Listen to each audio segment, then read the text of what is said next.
چه ناگهانی و زود رفتی مظفر صالحنیا عزیز. ایوا جان، اسم دوم خوش آهنگ و خوشنام مظفر در سرندت. ایوا جان، آخه تو مظهر هیوا یعنی امید خیلی ها بودی، خیلی ها بودی.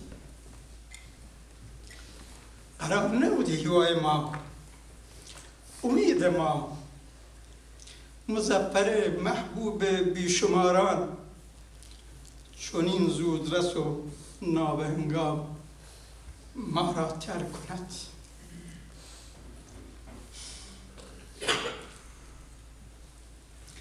وقتی که ساعت 8:15 صبح شنبه 12 خرداد 8 روز قبل، الهام و البته نوید عزیز این خبر تلخ را، این شوک را به منم منتقل کردن، گیج و سراسیمه نمیتوانستم باور کنم.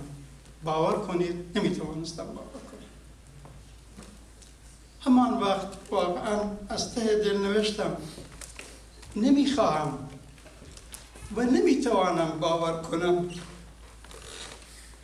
مرگت را مظفر جان.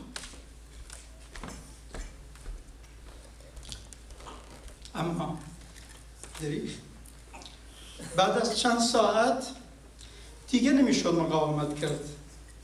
وقتی که پیکر سرخپوش مظفر صالحنیا بر روی دستان یاران و دوستان و مردم حق طلب سنندت راهی آرامستان بهشت محمدی بود، آن وقت مقاومتم شکست. در گوشه‌ای با بغضی ترکیده همراهیشون کردم، سرود انترناسیونالشون رو همراهی کردم و من هم مظفر رو بدرود گفتم. دوستان عزیز، حضار گرامی، عزیزانی که در مراسم امروز استکهلم حضور دارید، میدانم مرگ نابهنگام مظفر صالحنیا قلب همه شماها رو به درد آورد. به این دلیل اینجایید. تسلیت میگم به هممون، اما اجازه بدهید به نیابت از این اجتماع درود بفرستیم به مظفر صالحنیا و محبوبیتش و میراثی که از خود به جای گذاشت.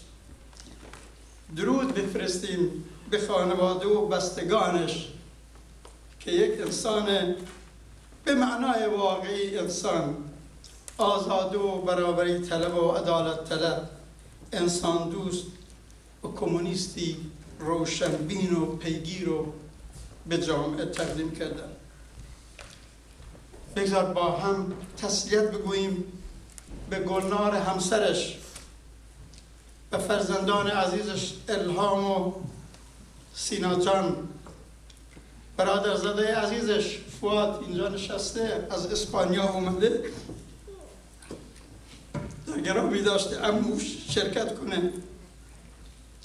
به برادراش، و متاسفانه مظفر خواهر نداشت، از خواهر اسم ببرم، و البته پدر و مادرش هم در حال حیات نیستن. تسلیت همه این خانواده بزرگ. به درود بر شما. مظفر افتخارتونه، با مظفر افتخار کنید.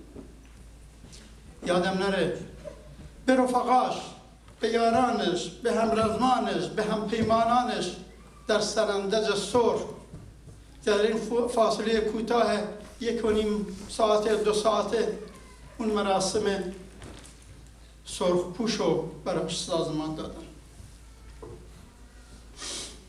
دوستان، واقعا نبود مظفر خلأ بزرگی در جنبش کارگری و سوسیالیستی است. خیلی ها از قبل مظفر رو شناختیم به دلیل فعالیتاش، به دلیل تلاشاش. اگر یه عده‌ای هم نشناختیم، همین مدت 8 روزه اونو شناختیم.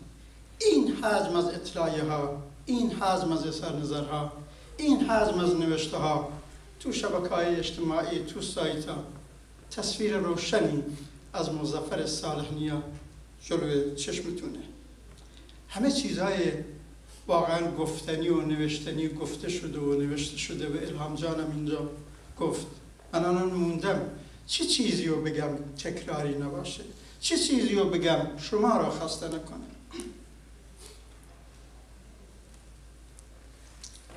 در نتیجه به خودم فشار آوردم بیایید با هم، حتی اگر همون مسائلی که شنیدین از یه زاویه دیگه در مورد مظفر سخن گوییم.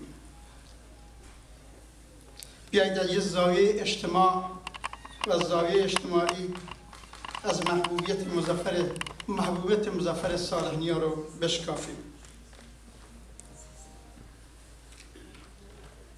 همون مراسم اولیه که باید دستمریزاد گفت به سازمان دهندگانش بعد از 2 ساعت، اونم در شرایط سخت با این همه محدودیت، در شرایط استبدادی و در شرایط سرکوب جمهوری اسلامی، بزرگی این انسان رو نشون میده. اما من ادعا میکنم این قطره‌ای بود از یه دریا. سازندگان و برگزارندگان جسور اون مراسم 8 روز قبل